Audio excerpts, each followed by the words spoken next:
ভাইজ্যাক অন্ধ্রপ্রদেশের এমন এক শহর যেখানে রয়েছে একাধিক সমুদ্র সৈকত, পাহাড়, একাধিক পার্ক, আরও অনেক কিছুই।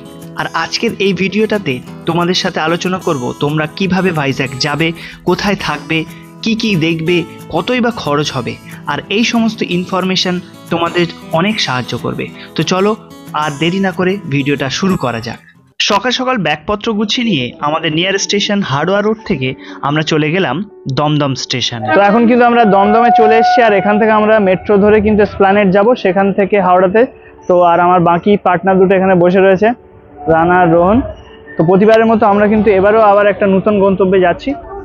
তারপর দমদম মেট্রো স্টেশন থেকে মেট্রোতে উঠে আমরা চলে গেলাম এসপ্ল্যানেডে, এবং এসপ্ল্যানেড থেকে ট্রেন চেঞ্জ করে আমরা চলে আসলাম হাওড়া মেট্রো স্টেশন পর্যন্ত। তোমরা চাইলে শিয়ালদা স্টেশনের পাশ থেকে বাস অথবা ট্যাক্সিতে করেও হাওড়া পৌঁছাতে পারো। আমাদের ট্রেন ছিল শালিমার স্টেশন থেকে, তাই হাওড়া স্টেশন থেকে বেরিয়েই আমরা সোজা চলে গিয়েছিলাম রেল মিউজিয়ামের দিকে, কারণ ওখান থেকেই টোটো। সবথেকে বড় ল্যান্ডমার্ক হচ্ছে এই যে রেল মিউজিয়াম। রেল মিউজিয়ামটা লক্ষ্য করলে তোমরা বুঝতে পারবে, রেল মিউজিয়ামটা পার করে রেখে তারপরে কিন্তু তোমার শালিমারের জন্য গাড়িগুলো পাবে। তারপর মাত্র 30 টাকা পার হেড দিয়ে টোটোতে করে এরকম সুন্দর দৃশ্য দেখতে দেখতে তোমরা কিন্তু চলে যেতে পারবে শালিমার স্টেশনে। কলকাতা থেকে ভাইজ্যাক যাওয়ার সব থেকে সহজ উপায় হচ্ছে ট্রেন, আর স্ক্রিনে দেওয়া 4টে ট্রেন কম সময়ে কিন্তু তোমাকে ভাইজ্যাক নিয়ে যাবে। একদম এক্সাক্ট টাইমে কিন্তু আমাদের ট্রেনটা ছেড়ে দিয়েছে।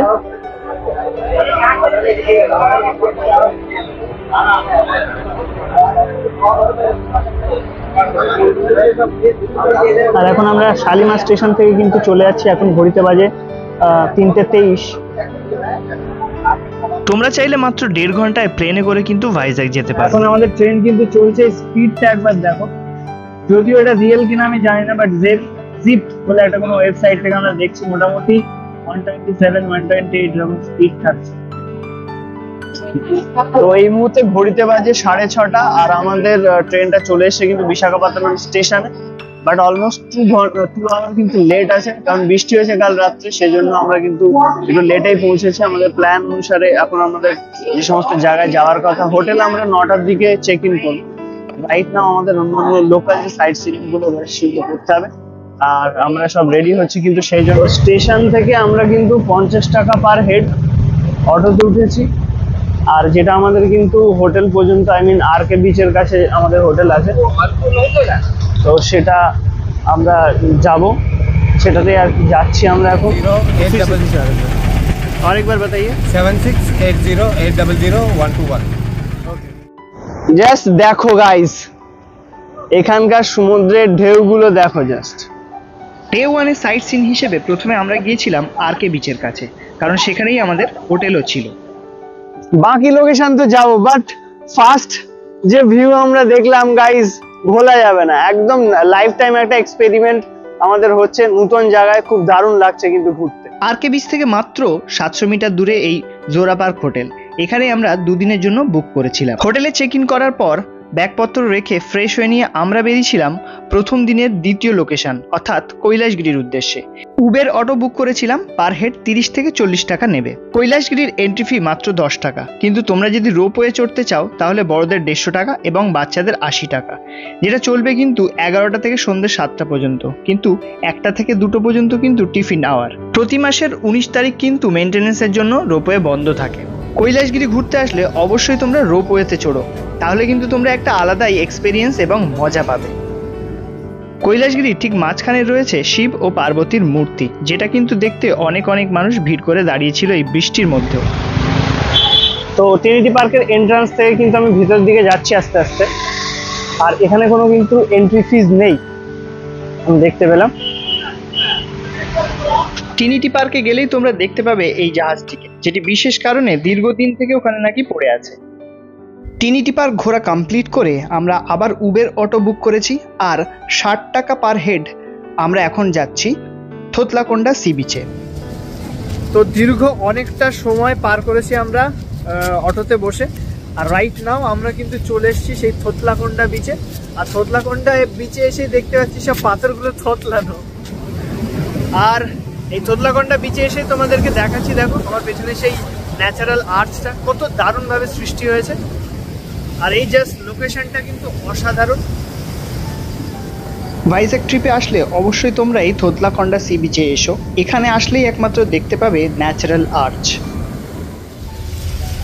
তো ওখান থেকে মাত্র 20 টাকার বিনিময়ে কিন্তু আমরা অটোতে করে চলে এসেছি ঋষিকন্ডা বিচে। ভাইজ্যাগে যতগুলো সি বিচ আছে তার মধ্যে একমাত্র ঋষিকন্ডা সি বিচেই তোমরা কিন্তু সমুদ্রে নামতে পারবে, স্নান করতে পারবে। তাই এই সি বিচটা কিন্তু তোমার লিস্টে অবশ্যই থাকা চাই। তো এখানে এন্ট্রি করার আগে এটা একটু ভালোভাবে দেখে নিও, এখানে কিন্তু অনেক কিছু সতর্কতা অবলম্বন করতে বলা হচ্ছে, তো এটা একটু পজ করে তোমরা অবশ্যই কিন্তু করে নিও। তো ঋষিকন্ডা বিচে এসে আমরা কিন্তু এখন ভুট্টা খাচ্ছি, খুবই টেস্টি। তো ইন্দিরা গান্ধী জুওলজিক্যাল পার্কের কিন্তু এন্ট্রি ফিজের যে চার্ট টোটাল আমি কিন্তু তোমাদেরকে দেখিয়ে দিলাম। তোমরা চাইলে একটাতে একটু পজ করে দেখে নিও কাদের কতটা লাগবে। আর সামনের অ্যাটমসফিয়ারটা বেশ দারুণ। তো জু ঘোরার জন্য কিন্তু জু লেআউট প্ল্যানটা দেখে নেওয়া প্রয়োজন, তাই তোমাদের হেল্পের জন্য কিন্তু এটা দিয়ে দিলাম। আর সামনের পরিবেশ কিন্তু জুতে গিয়ে কিন্তু আমরা অনেক কিছুই দেখেছিলাম যেটা একটা ভিডিওর মধ্যে দেখানো অসম্ভব। সেটার জন্য আলাদা করে ডেডিকেটেড ভিডিও বানাবো। আর জুতে কিন্তু অনেক পশু পাখি ছিল যা দেখার মতো ছিল। এরপর ঠিক সন্ধ্যেবেলার দিকে আমরা সাবমেরিন মিউজিয়াম ও এয়ারক্রাফট মিউজিয়াম দেখে আমরা আমাদের হোটেলে চলে গিয়েছিলাম।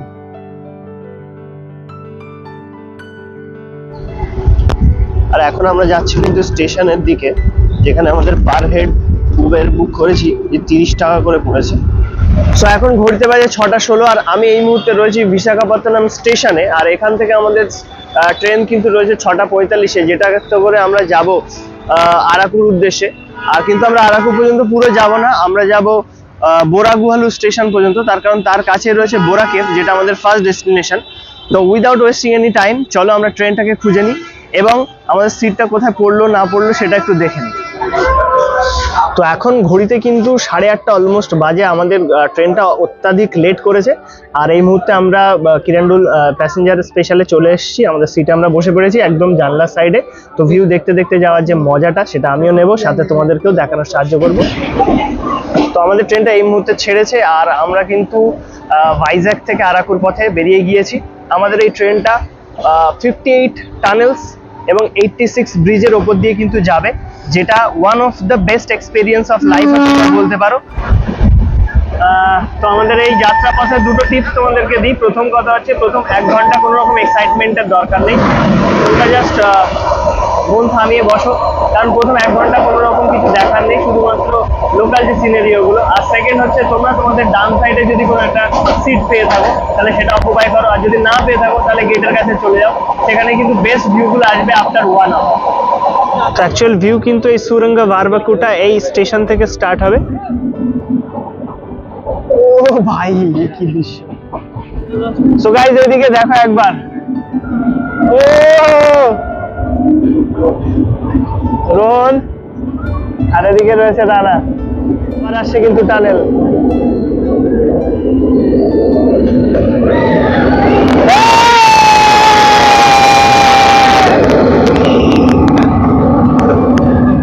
এই মুহূর্তে কিন্তু আমরা টানেলের মধ্যে রয়েছি আর ট্রেন কিন্তু ছুটে চলেছে। এই দেখো আমরা টানেল থেকে বার হলাম। ওয়াও!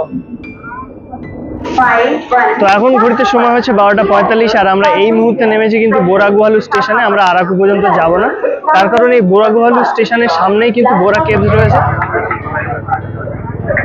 রাস্তার ধারে কিন্তু বাম্বু চিকেন, বাম্বু বিরিয়ানি বিক্রি হচ্ছে। প্রাইস बैम्बू चिकन आधा किलो 300 रुपये है सर, बिरयानी में 600 रुपीज। ওকে ওকে। রাস্তার ধারে কিন্তু কেনাকাটার অনেক জিনিস তোমরা দেখতে পাবে। তোমাদের এর মধ্যে যদি কোনো কিছু কেনার থাকে তাহলে এখান থেকে কিন্তু কেনাকাটাগুলো করতে পারবে।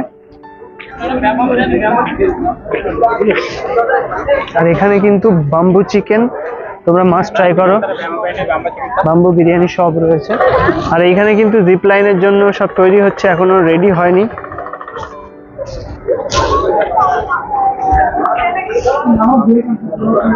তো বোরা কেভস এর কিন্তু ওয়াকিং টাইম রয়েছে 10 to 5 আর লাঞ্চ ব্রেক রয়েছে 1 to 2। আর টিকিট প্রাইস গুলো দেখতে পাচ্ছ, বড়দের জন্য 80 টাকা, বাচ্চাদের 60 রুপিস। তো এখানে এসে কিন্তু নতুন একটা প্রবলেম ফেস করলাম, যদি ব্যাগ থাকে তাহলে কিন্তু ব্যাগ ভিতরে তোমরা নিয়ে যেতে পারবে না। তো সেটা কিন্তু ওখানে ক্লক যে হাউস রয়েছে সেখানে রেখে আসতে হবে। বোরা কেভস বা বোরা গুহা কিন্তু প্রাকৃতিকভাবে সৃষ্টি হয়েছে। আর এই প্রকৃতির নিদারুণ একটা নিদর্শন যদি তুমি না দেখো তাহলে খুব বড় একটা জিনিস কিন্তু তোমরা মিস করবে। এখানে কিন্তু সোজা আমাদেরকে সেই নিচে যেতে হবে, আর নিচে দেখো লাইটস গুলো এত দারুণ ভাবে দেওয়া রয়েছে। আর ওরা কিন্তু এই পাহাড়ি নদীতেই ঘুরতে চলে গেছে সাইডেই। বোরা কেভস দেখার পর মাত্র 1600 টাকা দিয়ে আমরা একটা 4 চাকা বুক করেছিলাম, যেটা আমাদেরকে ঘোরাবে Galikonda view points, Ananthagiri coffee garden, কাতিকা waterfalls, টাটিগুডা waterfalls. কিন্তু সবগুলো আমাদের দেখা সম্ভব হয়নি, তার কারণ আমাদের কিন্তু ট্রেনেই ফেরার প্ল্যান ছিল। প্রথমে আমরা চলে গিয়েছিলাম গালিকোন্ডা ভিউ পয়েন্টস। সেখানে এত লোকজনের ভিড় ছিল যে সেখান থেকে ভিউ পয়েন্টসটার মজা খুব একটা নেওয়াই যাচ্ছিল না, তবুও যতটা সম্ভব ততটাই তোমাদেরকে দেখানোর চেষ্টা করলাম।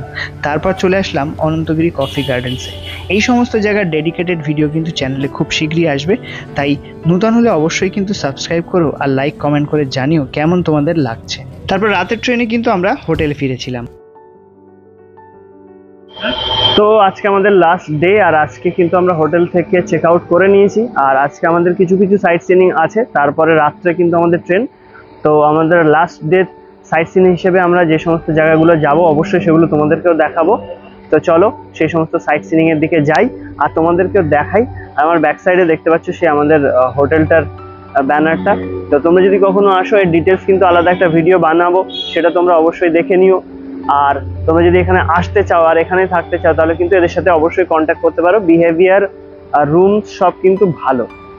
আজকে আমরা কিন্তু ভাইজ্যাগের এমন একটা জায়গা চলে এসেছি, সেখানে কিন্তু সমস্ত ধর্মের একটা মিলনস্থল বলতে পারো, রোজ হিল চার্চ। এখানে নামটা রোজ হিল চার্চ হলেও এখানে চার্চ, মন্দির এবং একটা দরগা, তিনটে একই জায়গায় অবস্থিত। তো চলো সেই জায়গাগুলোকে তোমাদেরকে দেখাই। তার আগে তো এখন কিন্তু আমি হাঁটতে হাঁটতে যাচ্ছি। এখানকার যাওয়ার নিয়ম নীতিটা আমি জানি না বলে আসতে চাইছিলাম না, বাট একজন যে ইংলিশে কথা বলতে পারে ওনার সাথে কথা বলে জানলাম যে এর ভিতরে কিন্তু জেসাস ক্রাইস্টের একটা স্ট্যাচু করা রয়েছে, ক্রুশবিদ্ধ যেটা। তো সেটা দেখার জন্য আমরা এখানটা এসেছি। আর এখন তোমাদেরকে দেখাচ্ছি রোজ হিল চার্চের মেইন যে চার্চটা, সেটা খুব অসাধারণ এই চার্চটা দেখতে। তো এখানে কিন্তু অবশ্যই তোমরা সকাল 7টা থেকে 8টা অথবা 11টা থেকে 12টা এই দুটো টাইমে আসো, তার কারণ তা না হলে কিন্তু ভিতরে চার্চের ওই সমস্ত জিনিসগুলো তোমরা দেখতে পাবে না, ওই সময় বন্ধ থাকে। তো এটা কিন্তু মাথায় রেখো অবশ্যই। তো এই রোজ হিল চার্চ ওঠার মুখেই কিন্তু রয়েছে দরগা হজরত কাদক বিজলি শাহ রহমাতুল্লাহ আলাইহের। এটা কিন্তু ওয়াকফ প্রপার্টি, আর এর ভিতরে গেটটা কিন্তু বন্ধ আছে, তালাও দেওয়া রয়েছে, তার মানে এর মধ্যে কেউ যায় না মেবি, বাট তবুও যতটা দেখানো সম্ভব আমি তোমাদেরকে দেখানোর চেষ্টা করছি। উপরে গম্বুজ রয়েছে, এখানে অজুখানা রয়েছে, কিন্তু নামাজের ওয়াক্তে নামাজ হয় নাকি আমি বলতে পারছি না। তো মোটামুটি হাঁটতে হাঁটতে কিন্তু আমি নিচের দিকে চলে এসেছি, আর নিচের দিকে এসে দেখি একটা বড় ঘন্টা, আর আমার পেছনে তোমরা সেটা দেখো, লেখা রয়েছে কিন্তু গড ব্লেস ইউ। এই জায়গাটা কিন্তু খুব সুন্দর। তো তোমরা অবশ্যই কিন্তু এখানে এসো, ধর্ম বর্ণ সমস্ত কিছু সাইডে রেখে ঘুরতে এসছো, তো ঘোরার মনোভাব নিয়ে ঘুরবে সমস্ত জায়গা।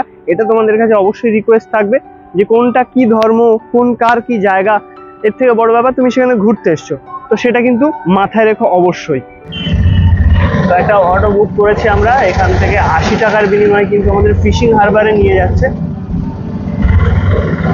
তো এই মুহূর্তে আমরা দাঁড়িয়ে রয়েছি বিশাখাপত্তনম পোর্ট অথরিটি ফিশিং হারবারের সামনে, আর ঠিক তার সামনেই কিন্তু এই সাইডের রাস্তা। আমরা হেঁটে হেঁটে এখন সেই দিকে যাচ্ছি, অনেক মানুষ কিন্তু অলরেডি চলে গেছে। তো ফিশিং পোর্টে এসে কিন্তু দেখতে পাচ্ছ নানা রকম মাছ এখানে রাখা রয়েছে।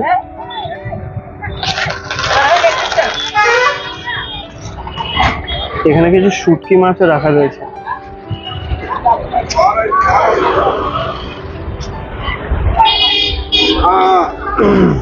আর একটা জিনিস তোমাদেরকে বলবো যে ফিশিং পোর্টে এসছো, যারা মাছের গন্ধ সহ্য করতে পারো না তারা কিন্তু এসোয় না, খুবই মাছের বিশাল গন্ধ রয়েছে। তো ফিশিং পোর্টের এখানে আমরা চলে এসেছি ভেতরে ফিশিং হারবারের, আর আমার ব্যাক সাইডে তোমরা দেখতে পাচ্ছ প্রচুর পরিমাণে শুটকি মাছ কেনা বেচা চলছে, এবং তার সাথে সাথে প্রচুর মানুষও কিন্তু এখানে কেনা বেচার জন্য চলে আসছে। মোহন এখানে রয়েছে, রানা পেছনে রয়েছে। যারা মাছ ধরতে গিয়েছিল সকালে তারা কিন্তু তাদের বোটগুলো নিয়ে এখানে রেখে দিয়েছে, প্রচুর প্রচুর বোট। আর মাছ তোমরা দেখতে পাচ্ছ, সামনের দিকে কাঁচা মাছ দেখেছিলাম, বাট যত ভিতরে যাচ্ছি সব শুটকি মাছ। তাল করে রেখে দিয়েছে। তো এখানে কিন্তু অন্ধ্রপ্রদেশ ট্যুরিজম ডেভেলপমেন্টের থেকে বোটিং এর সিস্টেম করে দেওয়া রয়েছে, যেখানে সকাল 9:30 থেকে 5টা অবধি চলে এবং প্রত্যেকে পার পার্সন হচ্ছে 250 টাকা কন্ট্রাক্ট। এখানে দেখো কত বড় বড় সব মাছ, বাবা।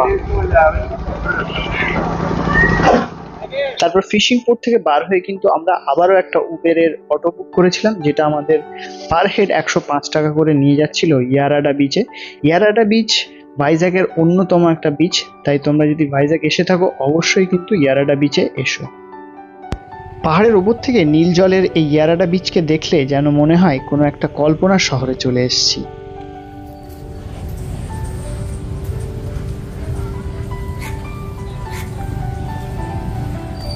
তো এই মুহূর্তে আমরা চলে এসেছি ইয়ারাডা বিচ। আর ইয়ারাডা বিচ হচ্ছে ভাইজ্যাগ মেন সিটি থেকে 15 থেকে 18 কিলোমিটার ভিতরে, যেখানে তোমরা কিন্তু 4 চাকা বুক করে চলে আসতে পারো। আমরা এসেছি অটোতে করে, আর যাওয়ার সময় ভাবছি বাস সার্ভিস এখান থেকে চলে, যেটা তোমাদের জানানো দরকার। ইন কেস অফ দ্যাট কোনো অ্যাক্সিডেন্টাল বিষয় থাকলে, যে তোমার গাড়ি খারাপ হয়েছে বা কোনো কারণে, তো বাসেও কিন্তু তোমরা রিটার্ন করতে পারো। আর now I am presenting the Yarada sea beach. পুরোটাই লাল বালির সি বিচ, আর সমুদ্রের জলগুলো দেখো আছড়ে পড়ছে। বাট এইখানটায় কিন্তু স্নান করা বা নামা একদমই বিপজ্জনক, তাই নামার কথা চিন্তাও করো না। পুরোটা দেখো বিস্তীর্ণ সি বিচ, আর বড় বড় সব তাল গাছগুলো রয়েছে। আর এখানে দেখতে পাচ্ছি একটা বোটও রাখা রয়েছে, এক্ষুনি নামও ভাবছি। তো সমুদ্রে কিছুক্ষণ সময় কাটালাম, আর এখন আমরা যাচ্ছি কিন্তু কিছু খাবারের সন্ধানে। আর তার সাথে আরও একটা জিনিস জানতে, যে এখানটা যে বাস স্টপ, সেই বাস স্টপ থেকে কখন বাস ছাড়ে বা কিভাবে আমরা ফিরতে পারবো তার একটা নিউজ নিতে। ইয়ারাডা বিচে কিন্তু আমরা বেশি সময় কাটাতে পারিনি, তার কারণ আমাদের ফেরার সময় একটা এক্সপিরিয়েন্স নেওয়ার ছিল যে বাসে করে ফিরবো। তো এই বাসটা আমাদেরকে পুরো ভাইজ্যাগ পর্যন্ত নিয়ে যাবে না, এখানে আমরা সিন্ধিয়া পর্যন্ত যাব, দেন ওখান থেকে আবার একটা আলাদা বাস নিতে হবে, সেই বাসে করে কিন্তু আমরা ভাইজ্যাগ ফিরতে পারবো। রাতে বাড়ি ফেরার পালা। তাই ভিডিওটা ভালো লাগলে অবশ্যই কিন্তু লাইক কমেন্ট করতে ভুলো না, আর চ্যানেলে নতুন হলে সাবস্ক্রাইব করে দিও।